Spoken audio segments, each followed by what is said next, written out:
Hey everyone, it's Dan, the guy with the helmet for Freeplay. As you all know, G4EVER didn't just start up out of nowhere and appear out of thin air.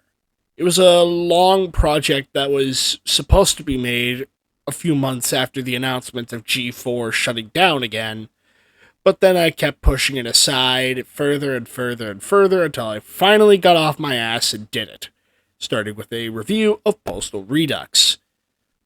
Now, since we're our own channel and H5 has taken over Maxima's operations since Maxima has decided to go full-on studio mode, we figured that rather than purge the content, we put all the episodes onto our channel. So sit back, relax, and enjoy all 5 episodes of the season that started it all of G4EVER, otherwise now known as Freeplay. Let's blow something up.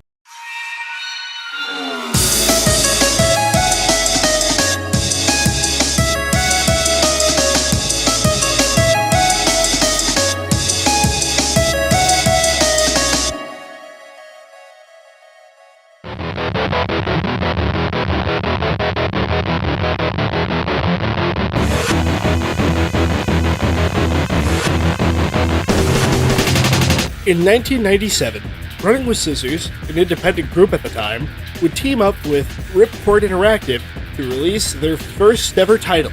It was called POSTAL. It was a huge hit with fans far and wide, but it wasn't a huge hit with the general public and the United States Postal Service, who sued in terms of libel. The case would be laughed out of the courtroom in 2003 with prejudice, which led Running with Scissors to release their smash hit, Postal 2. Gone were the days of the psychedelic horror that was the original game, and in came the cat silencers and that petition that you had to get people to sign. Are you going to sign this, or will it be your surviving family members? Okay. But in 2016, Running with Scissors returned to their old roots, especially after recovering from the damages of Postal 3, which almost made Running with Scissors at the time go bankrupt. However, they had a trick up their sleeve and released Postal 2 Paradise Lost in 2015 to an amassed success. Being that it was Steam exclusive and Postal 2 had successfully gotten that Steam greenlight, the game still survives even today with the 20th anniversary update. In 2016, however, Running with Scissors went back to their old roots and made Postal REDUX. In Redux, everything is improved, from the graphics to the artwork to even the voice lines, voiced by the man himself, Rick Hunter. Death is my master. Death is my master. The gameplay is still pretty much the same as it was back in 1997. You take care of the hostiles and try to get out of there as fast as possible. Except this time around, they managed to get a new system for moving to the next level. Rather than press F1, you actually just go to the exit. This is way more convenient because the last time I played the first Postal, well really my first time, I was really stumped on how to move on. Then I accidentally hit Q and killed my character. Oops. The most notorious change in Postal REDUX would have to be the new level, the Carnival. Basically, it's just as it says. You go postal in a carnival. There is an option in the menu to be one of the clowns, or you could just be the dude. Though what might have gotten a huge laugh out of me was the secret character that they crammed in by entering a cheat code. This cheat code won't disable achievements, so you're safe to enter it and still be able to play the game and get all the achievements you want on Steam and PlayStation. The code is "My name is not important." And if you already figured out where I'm going with this, you basically get to play as the main character from Hatred, the game I thought Running with Scissors would sue over, but it seems they're all buddy-buddy. Cool. The game even has special effects. These special effects range from pixels to laser tag-like graphics to even the color palette of Hatred, which we just talked about already. So if you want to goof around in the game or make it look like a Game Boy game, why would you? There's always a special feature for that. It's pretty weird, but at the same time, it's a pretty cool feature. One that especially isn't done a lot in video games. So I gotta commend them for adding this in Redux. Don't sleep on the multiplayer, is what I'd say if there actually was multiplayer. But 9 times out of 10, you're gonna be stuck on the loading screen, and that rare 1% is just...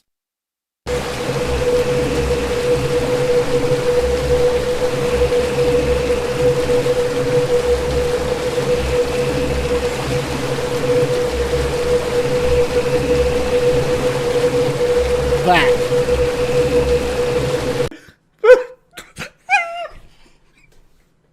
I just can't do it. I can't take this shit no more, man. So you're probably just better off playing the campaign mode and the rampage mode, which is what I have yet to discuss. Campaign is basically the original game, and rampage is basically you kill anything in your sight just so you can get a multiplier score. It's not like the original Postal where it has those missions and whatnot, or really just those little mini levels. It's just Postal, but harder. Despite all that, the most notorious change would have to be the ending of the game. I wonder why.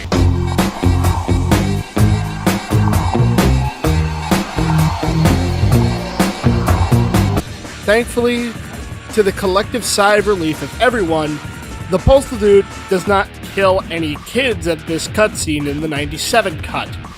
This is merely just a hallucination of his, which makes him break down, and then we get the real ending. However, this definitely would not bode with anyone in today's terms, so Running with Scissors had to have done something. And they did. And it's a better ending. I'm not even going to show it because that's just a fucking spoiler. I'm not that kind of guy. But I will assure you yet again that it is not what you think it is. It is not the school, it is something different. However, we all probably know the other ending. Locked up in an asylum, no triumph, no sense of victory, just a medical explanation. All the while, Corey Cruz gets his chance in the spotlight yet again. Population pressure and the stress of modern life may cause an increase in violent tendencies. The urban environment is the incubator for all sorts of undesirable behaviors. However much his atrocities disgust us, he may actually consider himself a hero. This is common among those who, in the popular slang, go postal.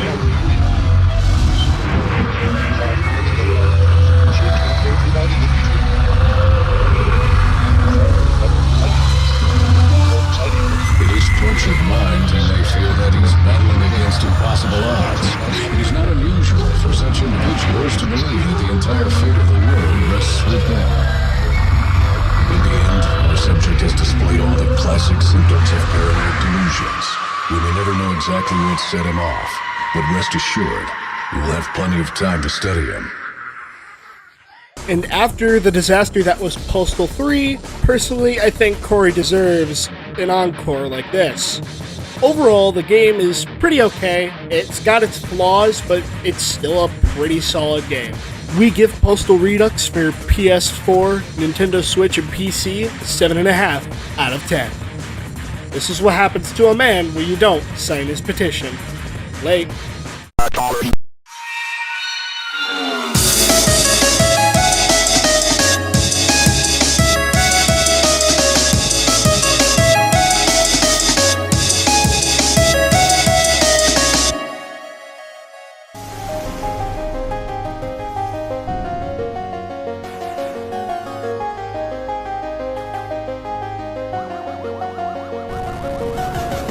Atari. What else can I really say about Atari that hasn't already been said? They're a multi-million-dollar company and they celebrated 50 years in more than one way. This way in particular, they made a collection with Digital Eclipse titled Atari 50: The Anniversary Celebration. This game really takes it home. You've got half a video game collection and half a full-blown Netflix-esque documentary about the history of Atari. From the arcade origins, the birth of the console, the highs and lows, and the future of Atari. And the arcade collection, and also console collection, is just stunning. But it's not perfect. In this collection, you get a few remakes than the arcade collection, The main video game systems Atari made, the Atari 2600, 5200, and 7800, the home computer, the Atari 800, and then the portable system, the Lynx, and their final home console, the Jaguar. More on the Jaguar later. Each game has its own perfect display, seamless controls, and just feels like how it should. And the game variety is pretty good too. There are some pretty bad games though. I don't know why they wanted to keep them in here, but I guess it's for the sake of history. Though we really should have forgotten about Cybermorph. Where did you learn to fly? Where did you learn to be such an ass? Negatives aside, the collection is still pretty good. It especially has some prototype games that you've probably never seen before or never had the chance to play. No kidding, they're prototypes. They were never seen publicly, unless someone managed to steal a PCB board. These games in question are Arca R, Aka R, which was deemed too hard. However, it's kind of like Missile Command. And Maze Invaders, I don't know why it was cancelled, but you're basically just a dude running around mazes and trying to collect all the fruits in time and getting the heck out of Dodge. While at the same time trying to dodge projectiles and trying not to die. This game does have a pretty unique feature though. If you do get a game over, you can still continue where you left off by entering a coin. Which I've seen some games implement, but I haven't really seen a lot of Atari games implement this, so I'm happy enough as is. But overall, you got some pretty good games, especially Ninja Golf for the 7800, which inspired Adult Swim and Midway Games to release Aqua Teen Hunger Force Zombie Ninja Pro-Am for the PlayStation 2. I'm pretty sure it was just a joke by Dave Willis and the others, but this definitely was the inspiration. It may not pack a whole lot of punch in terms of video games, but it does have a really good historic documentary side to it, and for $40, you're getting what you pay for. Actually, you're getting more than what you pay for in today's times, which makes it a really good collection. We give Atari 50 the anniversary celebration for PC, Xbox, PS4, PS5, and Nintendo Switch a 7.5 out of 10. This time, leave the quarters at home. Late.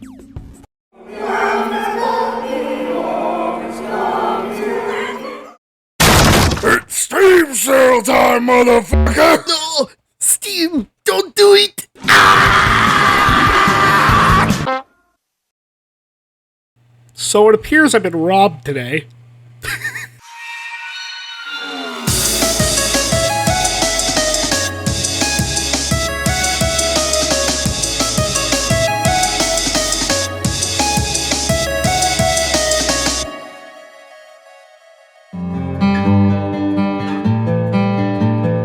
Well, how appropriate. We're reviewing a very scary game on Halloween. My name is Dan. Welcome back to G4ever. In today's episode, we're talking about Squirrel Stapler. Coming from the demented mind of David Szymanski and being released on the JETIX'S Collection 2, I believe, if I remember correctly, which is a series of games released by DreadXP, a studio built on getting indie developers the spotlight, helping them publish games like The Mortuary Assistant, Dread Delusion, and yes, even My Friendly Neighborhood. So far they have a lot of indie titles. One way to diss those, Amanda the Adventurer. Jokes aside though, this game does seem to have a level of promise that I would have expected out of a David Szymanski game. After all, this is the same guy that made Iron Lung, and that game is good enough to get a movie directed by and even starring Markiplier. So that should probably say a lot about how popular this game is and how good it is as well. However, this is one of his lesser known titles because, well, everyone's talking about Iron Lung and Dusk. So the game pretty much has this premise of, well, your wife is a mangled corpse. It doesn't tell you why she's a mangled corpse, but let's just assume you're playing the role of a sociopath. Your mission? Staple squirrels onto her because the flies have made her ugly, and you want her to look beautiful like the squirrels of the wood. So you go hunting down squirrels left and right, and even going as far as to getting the big one. Or in other cases, a giant squirrel. But be careful, because within the next few days after day 1, which basically is just, oh, shoot down some squirrels and hunt them down, let's see what you can do, you start to get introduced to a new wave of enemies, such as the vengeful ghost spirit squirrel, which is going to hunt you down if it finds you, and you're going to lose a little chunk of health. However, it's a small chunk of health compared to that of when you get hit by the bear squirrel. If it notices you, it will not stop following you, and when it finally gets you, it doesn't maul you to death like an ordinary bear. It fucking explodes. For no reason other than it felt like it, and it takes a good chunk of your health. So hopefully if you've been caught by one of these things, at least it'll blow up on you, hopefully right by a health icon, or just a place to go and get yourself some health. Because yeah, when I say it takes a good chunk, it takes a good chunk. Like, do not get surrounded by 2 of these things at once. Instant game over. Health, as aforementioned, is scattered around the map, just like energy drinks and bullets, which energy drinks will give you a speed boost for about 45 seconds, and bullets will just refill your ammunition. You're going to need to be by these a lot, especially when you're trying to defend yourself against vengeful spirit squirrels. But around the forest, you can find some literature, like reports and a story about a half-woman, half-squirrel hybrid because some guy decided to play God as an artist. It's messed up, but it's very interesting to read as you're hunting down squirrels and trying not to get fucking bum-rushed by a goddamn bear squirrel. You can also go to the Shady Shack to commit sins to double your score. I wonder what sins you could be committing in there.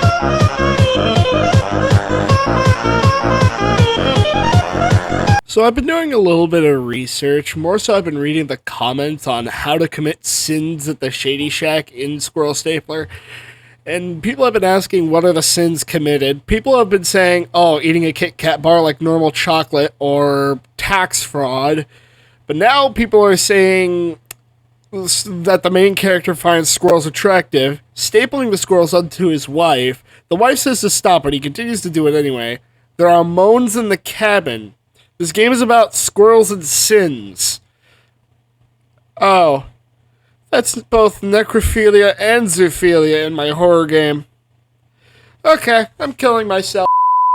I didn't even get to mention the scare factor. It's not exactly scary, but it will catch you off guard if you're new to horror games.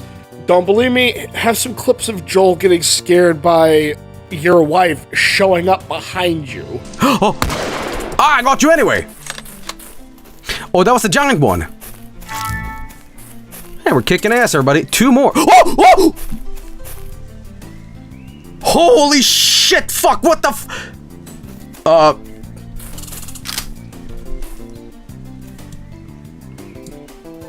Dinner's ready. Vine Sauce, you may rip my nuts off, but please don't pull this video. Overall, Squirrel Stapler, it crosses the line between eerie, scary, you know, like the average David Szymanski game, and wonderfully stupid. It's dumb, but it's entertaining. We give Squirrel Stapler an exclusive on Steam for PC, Steam Deck, Mac, and Linux, a 6 out of 10.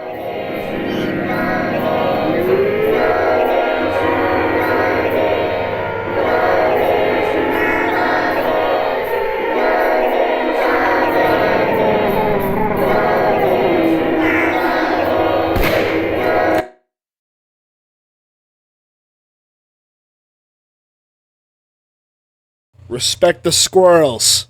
Late. Don't kick for she could suck my dick.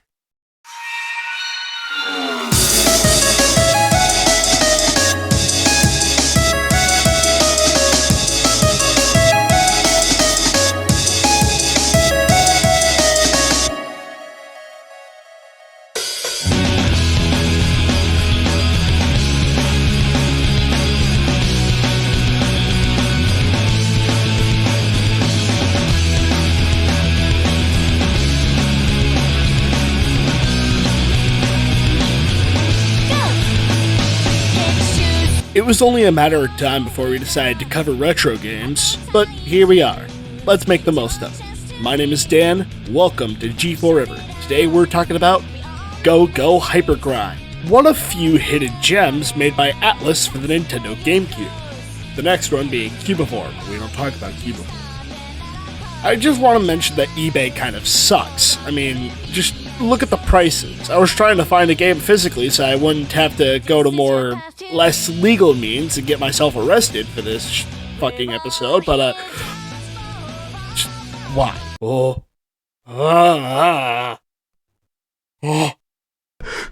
$700 fucking dollars!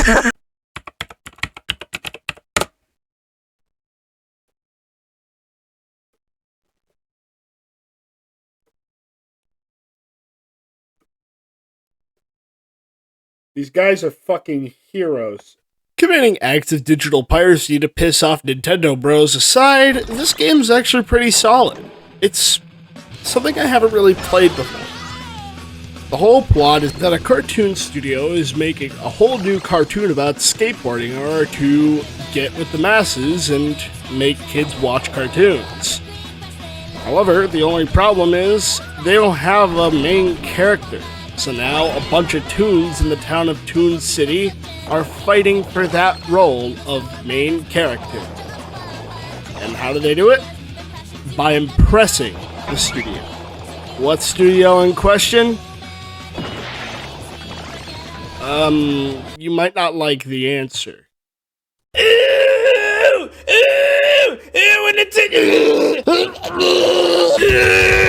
So apparently someone on the team, Yuki, sent me a video by Rebel Taxi and wanted me to put this in for clarity. By the way, if you're worried about Pedo John K working on this game, well, he's credited as a producer and did early concept doodles, but other designers actually finished and refined his scribbles, which is typical of John's career. Youch. Glad we're not in his position. How do you impress this studio, however, in this game? Well, you do it by creating combos and tricks of purposely getting yourself hurt. Like getting smushed by, say, a giant robot leg, or getting decapitated by a random saw, or getting covered in paint, burned, or, I guess, flattened sideways by doors. There's multiple obstacles along the way that you can use to your advantage, and so long as you're getting a really good combo, your odds of winning that role are very good. The storyline is still a little messy alongside the moving JPEGs, as Rebel Taxi put it, in the cutscenes of the game. Overall, this game feels pretty okay, but the control scheme just doesn't feel right. It feels like they were trying to take a Dreamcast game and put it on the GameCube because by the time they would have released it, the Dreamcast would have been a carcass. Thanks, Sony. On top of that, the versus mode just feels clunky, and the computers shown absolutely no mercy.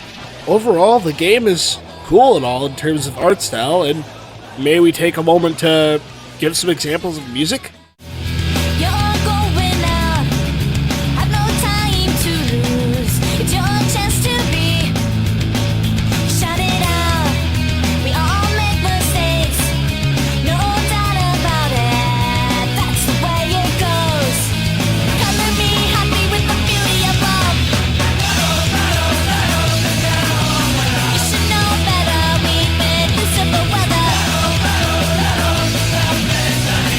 Together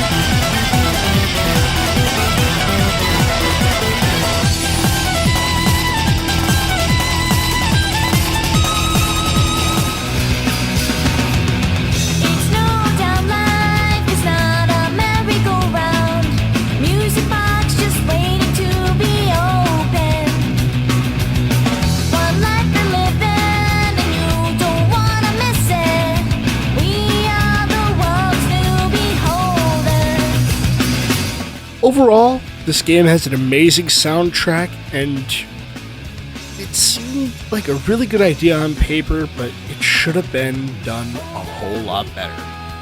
Maybe next time, Atlas. We give Go-Go Hypergrind for the Nintendo GameCube rated teen a 6 out of 10. Why do all the furries want to fuck this one?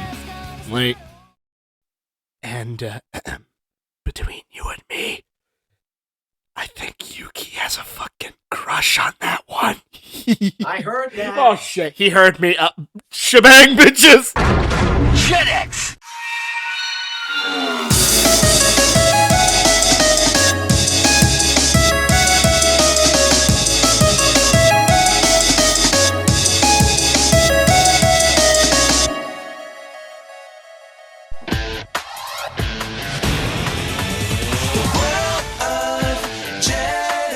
belongs to you. We're going to the world of JETIX'S. The world of JETIX'S. A magic adventure to somewhere new. What the fuck, Dan?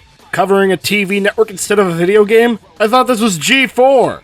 Yeah, well, sit down and shut the fuck up. Allow me to explain. My name is Dan, and welcome to G4 Ever. Today we're talking about JETIX'S failed attempt at copying G4. PXG. Before we can do all of that, though, we should probably give a lot of context, because given our audience, they probably don't even know what the fuck JETIX'S is. It all starts in 2004, when Fox sold Fox Family Channel worldwide and Fox Kids worldwide. Disney swooped in without any question or second thought and bought both of them, which resulted in the transition between Fox Family to ABC Family and Fox Kids into JETIX'S. JETIX'S started off on ABC Family around Saturdays and Sundays, but would later be pushed onto weeknights over on Toon Disney Channel because,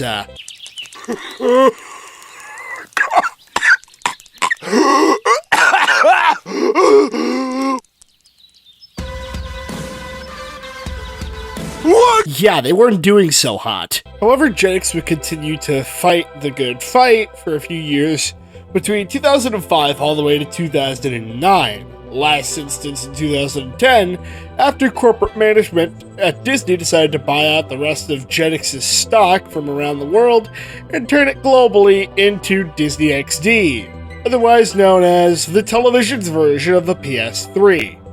No games, no shows. If they had shows, they were probably cancelled 1 or 3 seasons later. JETIX'S tried desperately to compete with the likes of Toonami, but failed miserably. I mean, what the fuck were you expecting when you were fighting against a channel that had Dragon Ball Z, Sailor Moon, fucking Gundam Wing?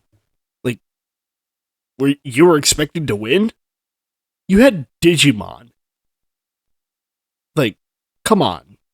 Lower your standards. However, rather than fail miserably before Toonami ended on Cartoon Network, they lasted just 1 year longer before turning into Disney XD. They also had Naruto Shippuden.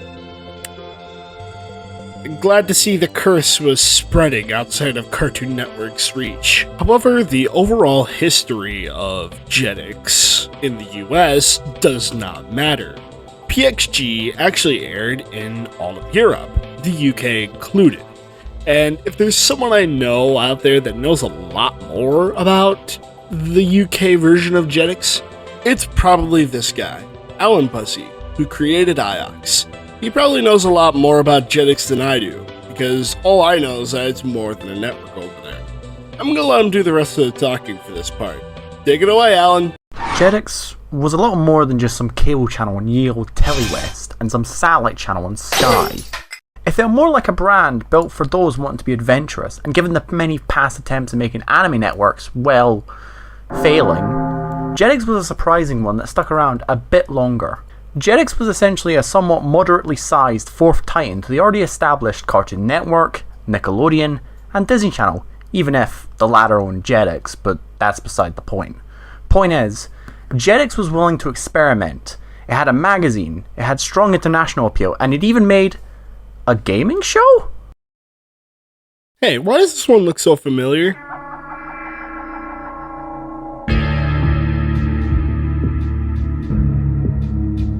that'd probably be why. Okay, jokes aside though, PXG was a widely forgotten show on JETIX. It was something that people remembered in the time that it was airing, just like JETIX itself, but later on people would just end up forgetting. PXG would run in a weekly schedule, Saturdays and Sundays excluded. Each segment would depend on the day, and between seasons 1 and 2, the days would differ on segments. Some segments being just cool game reviews, some were more game show-like with some gross out humor, which I'm going to spare you from, and some of them were just basically early previews of new games or just top 5s. Think X-Play, but not on a network where you're able to get away with a lot more, because you're airing a video game review show on a kids network. Bad idea. Now, what does PXG look like? Well, let me show you. Konnichiwa, JETIX gamers! I am Kentaro from the land of the rising sun, and this is PXG! It's fresh like sushi! I don't know if this is a racial stereotype or not, but even if it is, I'm just gonna yap up about it because the last time someone spoke out against something, we had the entire collapse of G4 because of people that I could smell from miles away. Go shower! PXG was actually an acronym too. I should have really mentioned this at the start, but since the show's unscripted and just my thoughts, I figured, fuck it, let's do this. PXG actually means PlayStation 2, Xbox, and GameCube, which were 3 of the most popular consoles in the UK at the time of the show being on air. Rip to the Dreamcast. But just like the Dreamcast, the show was quite forgettable. If I were to tell you how popular it is, the fact that it's lost media should really tell you something about how popular PXG was. Not to mention, the program lasted up until 2008. Abruptly, a year before, JETIX would go off the air and be replaced with Disney XD, who, in turn, would actually try and do better than just video games. Disney XD had a lot more campaigns, though, to get kids out playing instead of playing, like, video games. In the UK, they did a lot more outside campaigns to get kids interested in the network, like a beach soccer competition, a diversity dance-off, and a bunch more outdoor activities. Yet at the same time, though, despite XD doing all of that, JETIX was a lot more fondly remembered. PXG was something that was remembered at the time, yet a lot of people simply forgot. And yeah, there were probably some good reasons as to why people forgot about PXG. I mean, there's a segment called Project Rub. And if that got your brain clicking gears, it's about rubbing on kids' television. You know, for kids! Despite all that and PXG being forgotten, Disney would try again at reviewing video games and having video game related television. This being years after the demise of G4 TV, so it isn't exactly a clone, but it was definitely an idea during the time point in which G4 was alive. But why would Disney want to copy something that's quite literally like God, kill me! I shouldn't exist! Hey Doc, how can I be like that? Wait, Disney XD, what the fuck? You heard me, Doc. Give me a video game block. I'm sure nothing bad will ever happen. But alas, that will be a story for another humiliating, embarrassing day. Wow, it's like Disney just doesn't know how to stop fucking up. My name is Dan, this has been G4ever. Finally, an episode that isn't a game review. And as always, keep on playing. Shebang.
Hey, anyone still here?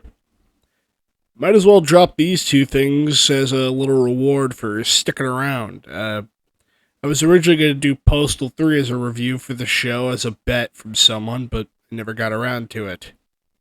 And let's just say stick around for Season 3 for the other one. Wink, wink, nudge, nudge, or however that works. Thank you for your patronage. Thank you for everything.